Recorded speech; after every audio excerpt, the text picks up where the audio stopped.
Starting May 7th, anyone who doesn't have a Real ID compliant license or identification will have some new hurdles that could derail travel plans. Josh Short gives us a look at why having this type of identification will ensure you're not dealing with extra travel pressure. Travelers have a limited time to get from point A to B, and missing that flight on account of not having what you need will take a big chunk out of your trip. By May 7th, anyone without a Real ID or passport will be dealing with a lot. They definitely might see things such as delays, extra screening, more thorough pat-downs and such. So I would certainly recommend coming to the airport with your Real ID or your passport in hand. This could also lead to the worst-case scenario of not being able to board your flight.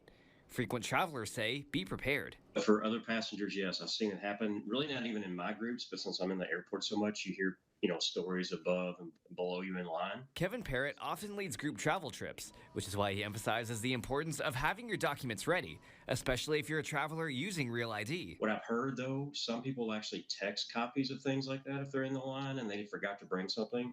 But again, you don't want that at the time you're trying to get through TSA. That's the last thing you want to worry about, is having to worry about whether you have a Real ID or a passport that's still in date. Even for those not planning to fly often, the Real ID comes with other perks that you may not want to miss out on. It's always helpful to have the Real ID also because in addition to airports, it does allow you access into some other federal facilities as well. So certainly for those reasons, I would recommend that everyone looks at a Real ID. But of course, the passport is always a great means of identification when traveling as well. In Lexington, Josh Short, Fox 56 News.